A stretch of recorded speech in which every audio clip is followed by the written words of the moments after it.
ladies, and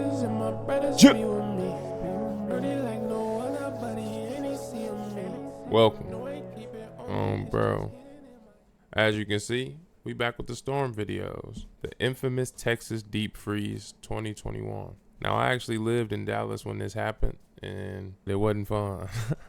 Like always, we ain't gonna do too much talking. Make sure you like and subscribe. Comment what we should watch next, and let's get to this video, man. Total power grid collapse. We're coming for you, man. First floor roof is starting to fall in. It created a humanitarian crisis. A statewide blackout. Oh, wait. Text. Make sure you like and subscribe. I got cheeses. I ain't gonna lie, not a sponsor, but if you want to be. No, bro. No, bro. Call me. You got 5 seconds to get your snacks, and then we getting back to it. 3, 1, onward. A state known for its resilience against heat suddenly finds itself at the mercy of 2 brutal winter storms. Families are left grappling with the unprecedented cold and days-long power outages. It soon becomes a life-threatening situation. We'll unravel the Great Texas Freeze, from how it became a record holder to all the ways this could have been less devastating. When the cold front hit that Wednesday, electric utility crews said they were prepared to respond to all reports of power outages. But this could not have been further from the truth. The next morning, the first weather advisory was issued in northwest Texas. Isolated freezing rain began falling and expanded to neighboring counties after sunset. At 6:30 p.m., That's what it was, too. It was the freezing rain, bro. The snow be whatever. Like, people down in Texas, they're starting to figure the snow out little by little. But that ice, they cannot handle the ice. Onward. Delta Airlines flight slides off the Pittsburgh International Airport taxiway. With no reports of injuries, passengers were on the aircraft for 3 hours before disembarking. It would be another 24 hours before the plane was removed from the runway. While the Delta incident was quickly managed, it was only the first taste of what was to come as the situation in Texas escalated rapidly. Oh my Hours later, goodness. the Fort Worth 911 center was inundated with desperate calls. What do I do? Oh my God! I think I hit one of them. I'm confused. My car was spinning. There's a gentleman in a car next to me. He's just screaming. I don't know how many cars have packed up. They're all stacked on top of each other. First responders arrived at a Can't stop massive in car time. accident involving 133 vehicles. Many of those involved were healthcare workers wearing scrubs and hospital badges. This included an off-duty EMT who jumped into action, working for hours even though he had a fractured ankle and other injuries from the collision. We're coming to get you, all right? Good You work, hurt man. anywhere? Can you crawl out if I break this window? Fire engines subsequently closed off the roadway to prevent further pileups. Nearly 120 emergency responders were on the scene to clear the roadway. Wow. Meanwhile, buses arrived to help motorists warm up after being freed Hope from their nobody cars to prevent hypothermia. After a 4-hour operation, the death toll would stand at 6, while more than 60 others were treated for RP. injuries, among them 4 police officers. Due to the storm's severity and the scale of the accident, it would be several more days before the road was cleared. The collision was the most staggering crash during the February 2021 storms, but there were many more to come. As the disaster unfolded, Texas declared a state of emergency. However, the response revealed a significant oversight. Despite prioritizing gas, they relied heavily on electric heating. This revealed a lack of preparedness in managing energy. By the weekend, the freezing temperatures had forced 22 gas power plants to close. The infrastructure, including the production facilities and pipelines, were not designed to operate in such cold conditions. With the demand increased, prices spiked, making heating even more expensive and heightening the risks of power outages. Additionally, shutdowns across critical industries threatened to disrupt the economy, not just locally, but nationwide. As if that was not enough, an unprecedented winter event was heading straight for southeastern Texas. It was only By the getting worse. afternoon, an Arctic cold front hit with snow, sleet, and freezing rain battering the area and intensified overnight.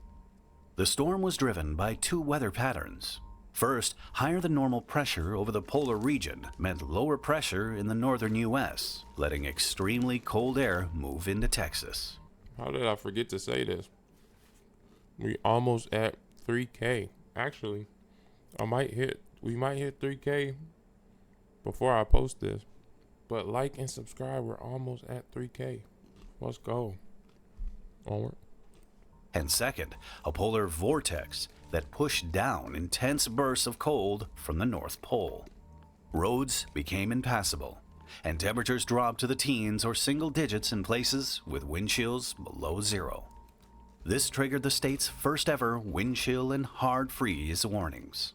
Demand for electricity and gas soared as people bitterly tried to stay warm in unprepared homes. Due to the overwhelming demand, unplanned outages started happening, and soon the energy provider ERCOT issued a warning about potential rolling blackouts. That very day, President Joe Biden declared a state of emergency. In the early hours of the morning, ERCOT instructed electric companies to reduce power to prevent a grid shutdown. This action, known as load shedding, resulted in more than 3.6 million people losing electricity.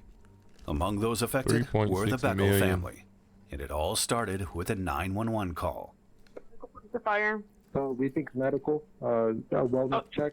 What's going on? We have family there right now, and the last time somebody spoke to them, they fainted on the phone, and we're just trying to find out if they're okay. Okay, stand on line for Houston Medical. 1 moment. The Houston Fire Department knocked on the door 13 minutes later, but left when there was no answer. When dispatch returned the call, he didn't warn the firefighters about possible carbon monoxide poisoning. Nobody's on the scene, so it's one of those things. If they get there and they have to force entry, they're gonna break the door, displace the lock. Yeah, that's fine. Do that as soon as possible. Okay. But this isn't your family member, right? I mean, this is our family. Bro, forget We the think door. that, they might have inhaled carbon monoxide in the garage. Why do you think that? Because of people that had called them in the morning. Why would he have been inhaling carbon monoxide is the question. Because the car was on in the garage and they were cooking because the power was out. They were trying to charge their devices. Well, we have units out there. I'll let them know. Make a tactical decision Oh, yeah. on that incident. I'll get HPD out there. Again, they left without speaking to anyone inside.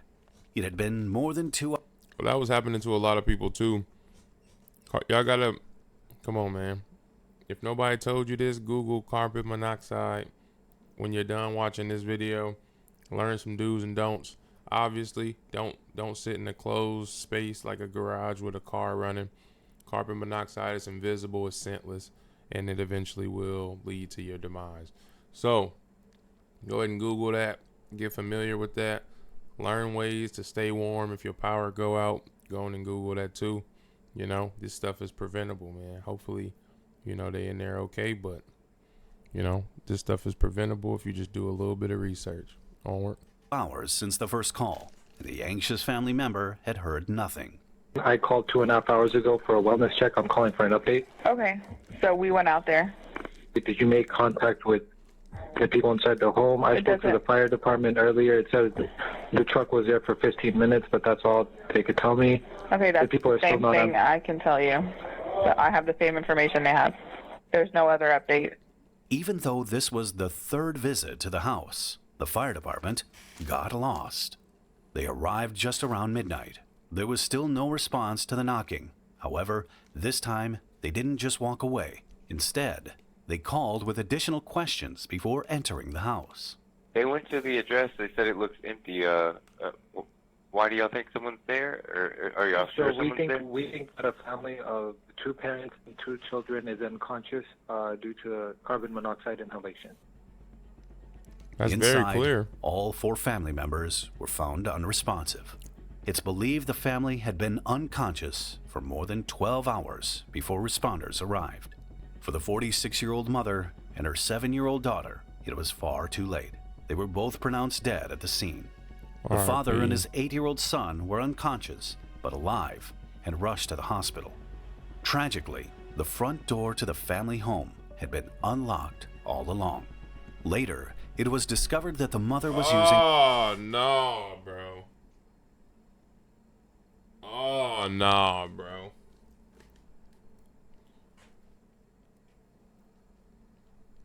Man. Life is cruel, man. her car to keep warm. That's crazy. When her husband went to the garage, he found her unconscious inside the car with the engine still running. A Conroe family also woke up to an unimaginable tragedy less than 24 hours later. 11-year-old Christian Pavone was found unresponsive in the bed he was sharing with his younger brother. Just hours earlier, Christian had been excited to see snow for the first time after moving to the U.S. from Honduras in 2019 to live with his mom. Tragic home video footage shows him playing in the snow. In hopes of staying warm, the entire family of 5 huddled in a single room in the family's mobile home. Christian was pronounced dead that afternoon, seemingly from hypothermia. But the autopsy would tell a different story, one that would lead to a lawsuit. While families faced the brunt of the storm inside their homes, outside, the state's infrastructure began to crumble under pressure. By this point, many methane gas processing plants had lost power because they weren't listed as essential services. This made it harder to supply gas to power stations. To combat the energy shortfall, regulators manually boosted the electricity supply, but this action triggered a sudden spike in prices, with the residents seeing dramatically higher energy bills. Neighboring states were also affected by the cold, but managed to import power from the unaffected East Coast. However, this offered little reprieve for Texas, which has a largely autonomous electric grid with limited outside connections. It was 5 days into the storm, and it just kept getting worse. Grocery stores were starting to feel the weight of the supply issues. That was like the weirdest thing for me, bro. People in Texas, probably everywhere, nobody care about nobody else. It's kind of weird. And it's like, y'all, we couldn't pay y'all. We couldn't discount these apples enough to sell out for the last 10 years. And then something happened, and one person will just take all of them. Like, you can get 1 or 2, but like, we gotta look out for everybody, guys. We're all in this together. Oh, bro. Customers were limited in the water and propane sales. Don't be greedy, Meanwhile, man. there were conflicting statements in the media regarding the blackout. Government officials said that renewable energy was mainly responsible, while ERCOT contradicted this by saying that frozen wind turbines were not the main factor in the blackouts. The following day, temperatures started picking up, but Texans were unaware of what was still to come. As the day progressed, more power generation was restored and the rolling blackouts ended throughout the state. As the power crisis eased up, a new challenge emerged. The extreme weather had caused water mains to break, forcing people to drip their faucets to prevent pipes from freezing. Additionally, power outages impacted water treatment plants, resulting in a decrease in the water system pressure. The consequences were dire. Almost half of Texans were left without access to clean water.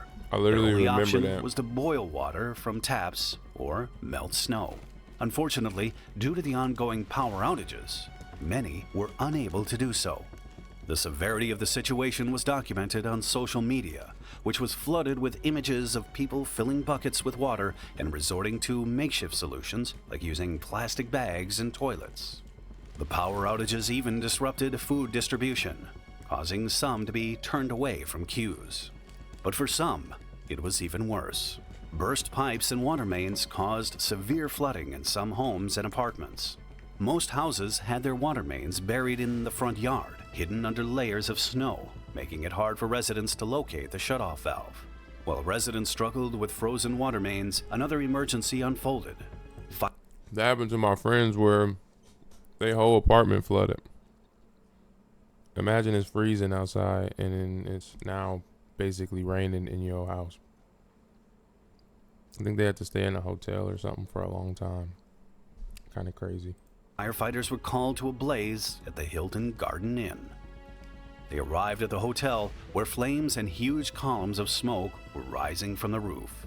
The hotel was booked to capacity, with locals occupying most of the 102 rooms due to the severe weather, which had left them with limited or no access to water at their homes. 4 rooms are starting to fall in. If we're going to start doing checking there, we need to start forcing the door. No time for keys. Some type of Salvation Army response.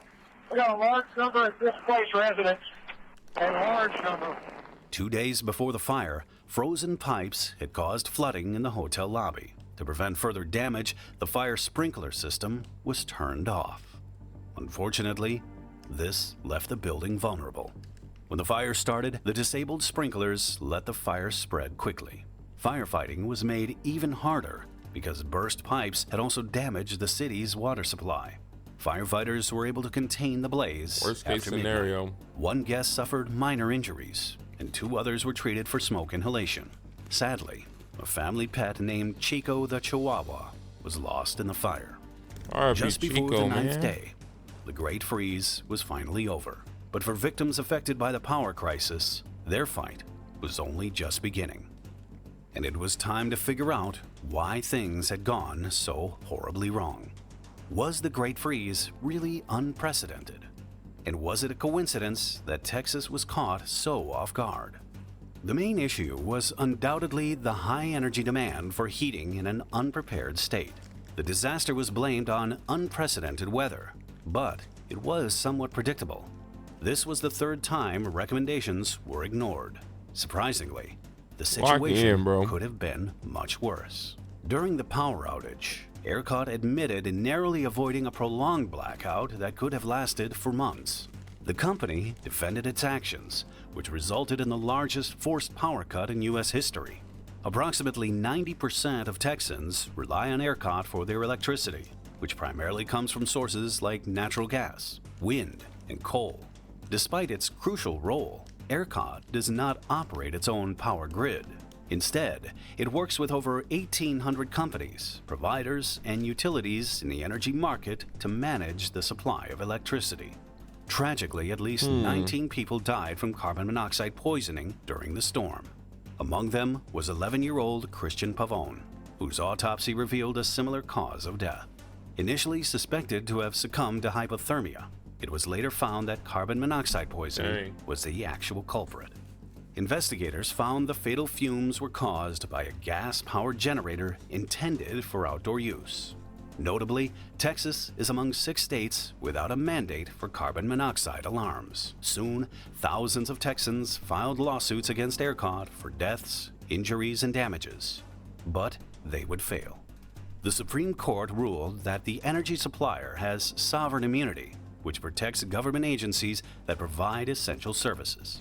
Of course there were 246 deaths in total, but even this was debated by the community. The storms caused $80 to $130 billion in losses from damages and missed opportunities. Nearly a year later, the National Transportation Safety Board's investigation into the 133-car pileup found that road operators had been warned about the severe weather. That was probably the craziest part. While de-icer was applied to the road surface, temperatures dropped lower than expected, which led to treacherous road conditions. Since then, Texas has passed Senate Bill 3, which mandates the weatherization of energy infrastructure to withstand extreme weather and requires regular compliance inspections. ERCOT improved its response to emergencies and public communication, creating a more reliable grid. The Public Utility Commission of Texas also strengthened management and enforcement to ensure compliance with new standards. Furthermore, public awareness campaigns have educated residents on home insulation, emergency preparations, and the dangers of carbon monoxide poisoning. But questions remain. Will these measures handle future extreme weather? Will weatherization finally be a priority? I guess we'll find out, huh? Is Texas prepared for future storms? I guess we'll see. This was a cool video, man. If you like that, make sure you like and subscribe. Like I said, we almost at 3K, man. Appreciate y'all so much. I'm out.